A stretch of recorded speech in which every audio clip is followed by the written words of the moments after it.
Then the one, called Judas Iscariot, went to the chief priests and asked, "What are you willing to give me if I hand him over to you?" So they counted out for him 30 silver coins.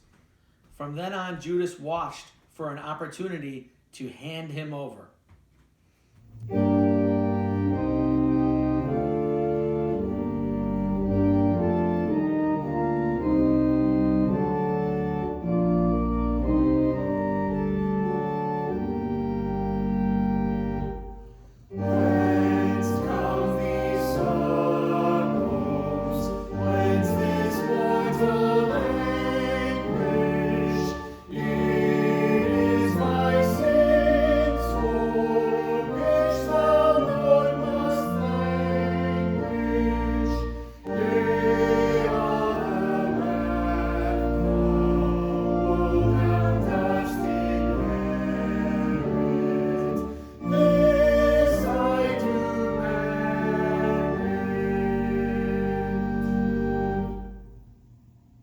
While Jesus was still speaking, Judas, one of the 12, arrived.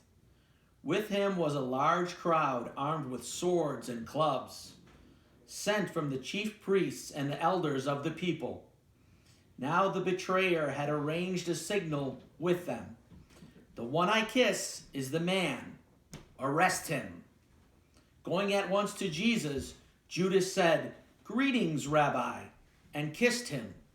Jesus replied, "Friend, do what you came for."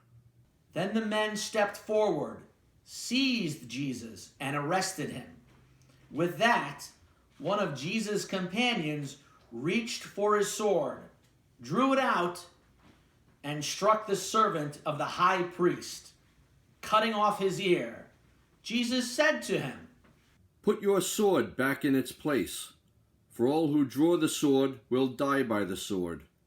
Do you think I cannot call on my Father, and he will at once put at my disposal more than 12 legions of angels? But how then would the scriptures be fulfilled that say it must happen this way?" Then Jesus said to the crowd, "Am I leading a rebellion, that you have come out with swords and clubs to capture me? Every day I sat in the temple courts teaching, and you did not arrest me. But this has all taken place that the writings of the prophets might be fulfilled."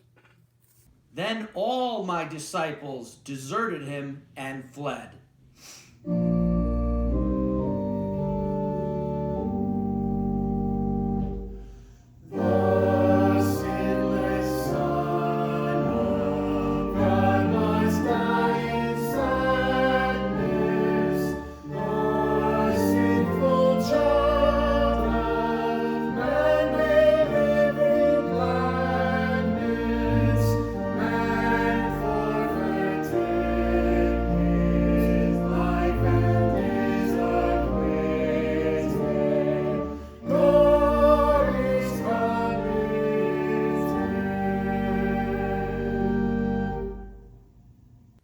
Those who had arrested Jesus took him to Caiaphas, the high priest, where the teachers of the law and elders had assembled. But Peter followed him at a distance, right up to the courtyard of the high priest. He entered and sat down with the guards to see the outcome. The chief priests and whole Sanhedrin were looking for false evidence against Jesus so that they could put him to death. But they did not find any, though many false witnesses came forward. Finally, 2 came forward and declared, "This fellow said, 'I am able to destroy the temple of God and rebuild it in 3 days.'" Then the high priest stood up and said to Jesus, "Are you not going to answer? What is this testimony that these men are bringing against you?" But Jesus remained silent. The high priest said to him, "I charge you under oath by the living God. Tell us if you are the Christ, the Son of God." Jesus replied, "Yes, it is as you say." But I say to all of you, in the future you will see the Son of Man sitting at the right hand of the Mighty One, and coming on the clouds of heaven." Then the high priest tore his clothes and said, "He has spoken blasphemy. Why do you need any more witnesses? Look now, you have heard the blasphemy. What do you think?" "He is worthy of death," they answered. Then they split in his face and struck him with their fists. Others slapped him and said, "Prophesy to us, Christ, who hit you?" Now Peter was sitting out in the courtyard, and the servant girl came to him. "You also were with Jesus of Galilee," she said. But he denied it before them all. "I don't know what you're talking about," he said. Then he went out to the gateway, where another girl saw him and said to the people there, "This fellow was with Jesus of Nazareth." He denied it again with an oath. "I don't know the man." After a little while, those standing there went up to Peter and said, "Surely you are one of them, for your accent gives you away." Then he began to call down curses on himself, and he swore to them, "I don't know the man." Immediately a rooster crowed. Then Peter remembered the word Jesus had spoken. "Before the rooster crows, you will disown me 3 times." And he went outside and wept bitterly. Early in the morning, all the chief priests and elders of the people came to the decision to put Jesus to death. They bound him, led him away, and handed him over to Pilate, the governor.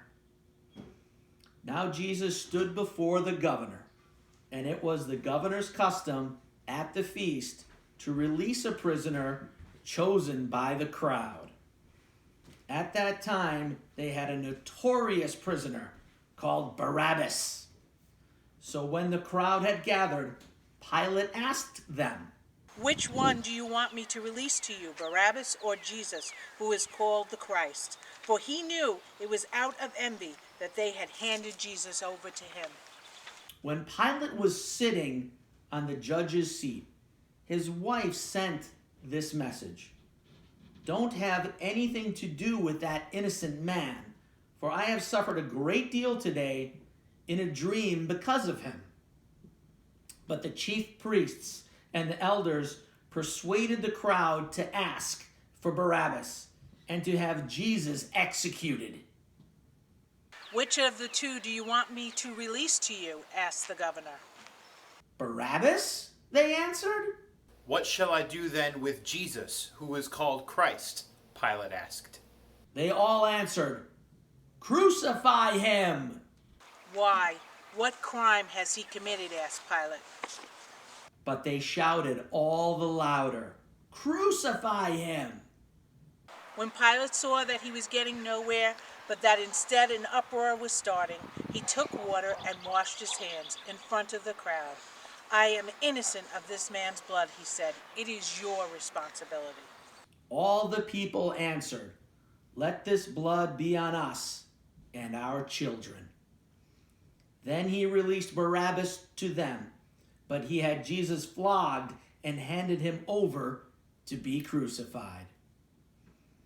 Then the governor's soldiers took Jesus into the praetorium and gathered the whole company of soldiers around him. They stripped him, and they put a scarlet robe on him, and then twisted together a crown of thorns and set it on his head. They put a staff in his right hand and knelt in front of him and mocked him. "Hail, King of the Jews," they said. They spit on him. They took the staff and struck him on the head again and again. And they had mocked him, and they took off the robe and put his own clothes on him. Then they led him away to crucify him.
As they were going out to crucify Jesus, who was carrying his cross, they met a man from Cyrene named Simon, and they forced him to carry the cross. They came to a place called Golgotha, which means the place of the skull. They offered Jesus wine to drink, mixed with gall, but after tasting it, he refused to drink it. When they had crucified him, they divided up his clothes by casting lots. And sitting down, they kept watch over him there. Above his head, they placed a written charge against him. This is Jesus, the King of the Jews. 2 robbers were crucified with him, one on his right and one on his left. Those who passed by hurled insults at him, shaking their heads and saying, "You who are going to destroy the temple and build it in 3 days, save yourself. Come down from the cross if you are the Son of God." In the same way, the chief priests, the teachers of the law, and elders mocked him. He saved others, they said, but he can't save himself. He is the King of Israel. Let him come down now from the cross, and we will believe in him. He trusts in God.